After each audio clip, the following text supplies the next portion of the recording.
Bismillahirrahmanirrahim. Assalamualaikum warahmatullahi wabarakatuh. Perkenalkan, saya Asmaul Husna dari kelas Biologi B dengan NIM 603121022. Di sini saya akan mereview materi mengenai mata kuliah biologi molekuler. Nah, sebelum masuk ke materi, kita harus mengetahui terlebih dahulu apa itu biologi molekuler dan apa saja yang dipelajari di dalamnya. Nah, biologi molekuler ini merupakan ilmu yang mempelajari fungsi dan organisasi jasad hidup atau organisme, ditinjau dari struktur dan regulasi molekuler, unsur atau komponen penyusunnya. Hal-hal yang dipelajari dalam biologi molekuler diantaranya yaitu struktur kimia, materi genetik, biologi sel, genetika, biokimia, kimia organik, biofisika, dan masih banyak lagi. Baiklah, di sini saya akan membahas 5 materi pokok. Yang pertama, evolusi dan pengelompokan makhluk hidup. Yang kedua, struktur DNA, denaturasi dan renaturasi. Yang ketiga, struktur protein. Yang keempat, organisasi genom prokariotik dan eukariotik. Dan yang terakhir yaitu dogma sentral. Baiklah, yang pertama yaitu evolusi dan pengelompokan makhluk hidup, di mana evolusi merupakan suatu perubahan pada sifat-sifat terwaris suatu populasi organisme dari generasi ke generasi berikutnya. Nah, perubahan-perubahan ini disebabkan oleh adanya kombinasi 3 proses utama yaitu variasi, reproduksi, dan seleksi. Nah, sebelumnya kita telah mempelajari beberapa macam evolusi, diantaranya yaitu evolusi bakteri, evolusi kromista, evolusi tumbuhan, dan evolusi hewan. Evolusi bakteri, beberapa spesies bakteri berevolusi agar dapat bertahan hidup atau resisten terhadap antibiotik. Selanjutnya yaitu evolusi kromista, di mana evolusi ini dilakukan untuk analisis biokimiawi, sitologi, dan molekuler kelompok organisme tersebut agar memiliki perbedaan dengan protista dan plantae. Selanjutnya yaitu evolusi tumbuhan.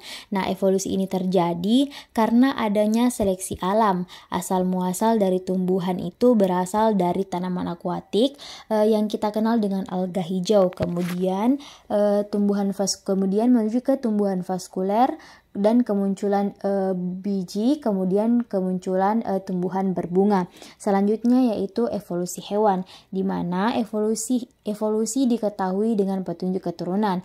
Nah, telah kita ketahui bahwasanya dari generasi ke generasi berikutnya memiliki perbedaan baik dari luar atau dari bentuk fisik maupun dari bentuk anatomi. Evolusi biasanya terbentuk atau terjadi karena adanya variasi dari suatu keturunan dan dapat memunculkan perbandingan atau perubahan fisik, morfologi, anatomi yang berbeda-beda dari suatu generasi atau setiap generasinya. Nah, oleh karena itu dapat kita ketahui atau dapat kita simpulkan bahwasanya evolusi itu tidak hanya mengubah bentuk fisik atau bentuk morfologi, tetapi juga terjadi perubahan bentuk anatomi dan variasi genetik atau struktur genetik di dalam tubuh suatu organisme. Selanjutnya yaitu pembahasan mengenai struktur DNA, renaturasi, dan denaturasi. Sebelumnya kita perlu mengetahui apa itu DNA. Nah, DNA merupakan salah satu makromolekul senyawa kimia yang memiliki peranan yang sangat penting bagi tubuh makhluk hidup. Struktur DNA ini terdiri dari gugus fosfat, gula pentosa, dan basa nitrogen yang kemudian dicetuskan oleh Watson dan Crick dengan asumsi yang paling sederhana yaitu berupa 2 rantai polinukleotida yang akan membentuk suatu heliks ganda bagi makhluk hidup. Selanjutnya yaitu denaturasi dan renaturasi. Denaturasi DNA merupakan untai ganda molekul DNA yang dapat dipisahkan dengan perlakuan suhu maupun senyawa alkali, sehingga konformasinya berubah dan dapat menjadi hampir acak atau terdenaturasi pada suhu sekitar 90 derajat Celcius. Sedangkan renaturasi berasal dari kata re yang berarti kembali, yang merupakan proses pembentukan kembali struktur untai ganda dari keadaan terdenaturasi. Jadi denaturasi itu merupakan pemisahan antar rantai ganda atau senyawa nukleotida yang terlepas dari ikatannya. Sedangkan renaturasi ini adalah pembentukan kembali struktur untai ganda tersebut. Selanjutnya yaitu struktur protein. Nah, apa sih itu protein? Protein merupakan makromolekul polipeptida yang tersusun dari sejumlah asam amino yang dihubungkan oleh ikatan peptida. Nah, protein dibentuk oleh asam amino yang memiliki dua gugus fungsi yaitu NH2 dan COOH. Berdasarkan hal tersebut, protein terdiri atas beberapa struktur yaitu primer, sekunder, tersier, dan kuartaner, di mana primer merupakan suatu urutan dari asam amino pembentuk protein itu sendiri, sedangkan sekunder merupakan struktur tiga dimensi akibat adanya ikatan hidrogen antara gugus amina dan asam hidrogen dari rantai alkil. Kemudian struktur tersier. Struktur tersier ini terbentuk dari interaksi struktur sekunder yang satu dengan struktur sekunder yang lain dengan berbagai ikatan seperti ikatan hidrogen dan ikatan sulfida.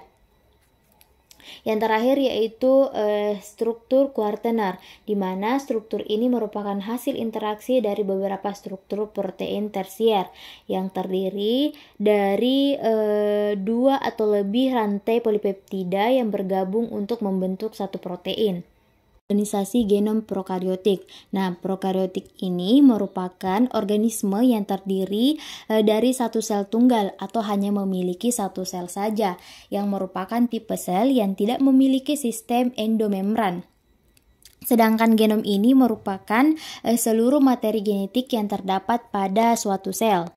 Selanjutnya yaitu DNA supercoiling pada prokariotik. Nah, DNA supercoiling prokariotik ini merupakan gulungan yang terdapat di atas atau di bawah dari untai DNA yang telah membentuk atau proses pemadatan DNA. Nah, DNA pada sel prokariotik dipadatkan menjadi struktur yang rapi. Nah, untuk mencapai keadaan supercoil, sel bakteri akan menghasilkan enzim yang dinamakan dengan enzim topoimerase yang berperan untuk memutar DNA menjadi supercoil dan melepaskan supercoil. Mekanisme dari supercoiling prokariotik yaitu yang pertama, kromosom masih berbentuk sirkular yang belum mengalami pelipatan kromosom. Kemudian kromosom akan terlipat sekitar 40-50 loops dan kromosom akan terlipat berbentuk kumparan atau berbentuk karang bunga yang bentuknya menjadi lebih padat yang berukuran sekitar 2 mikrometer.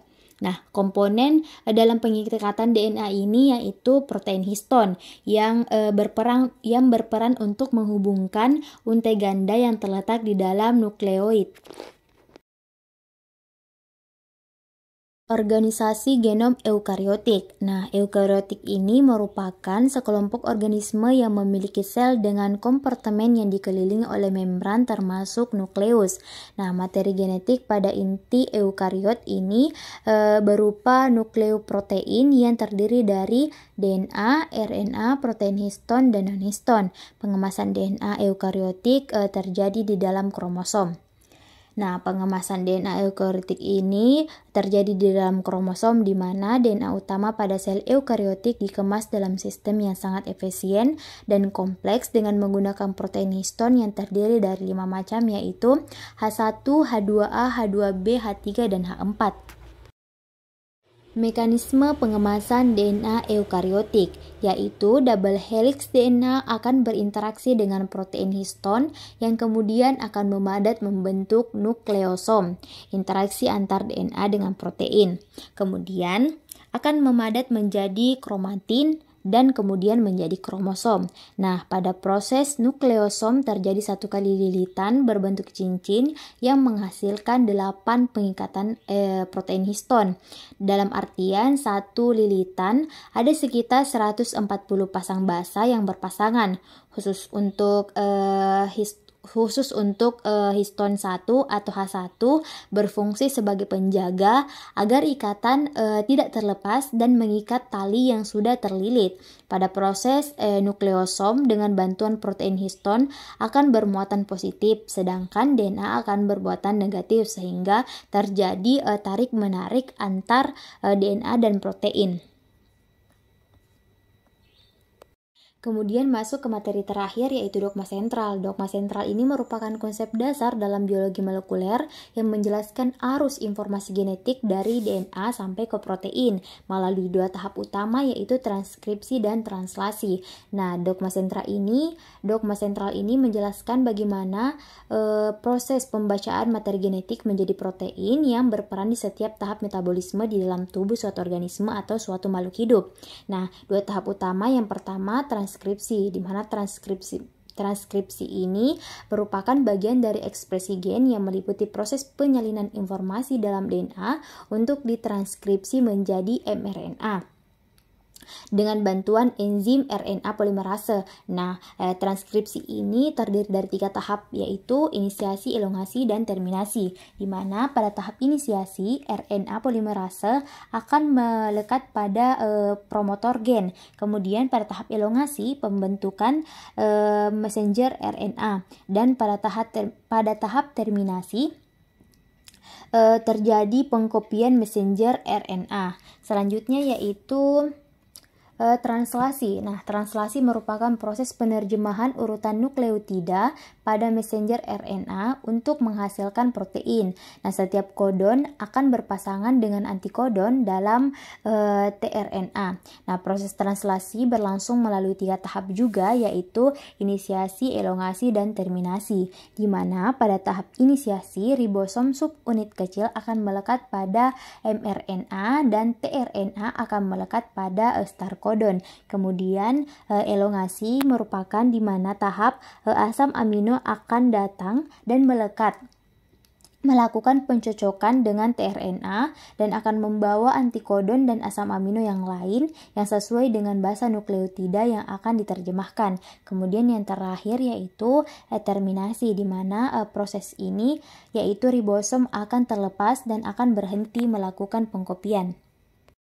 Nah, dari proses tersebut akan menghasilkan asam amino yang spesifik sehingga akan membentuk protein yang spesifik pula yang akan menjalankan fungsinya masing-masing.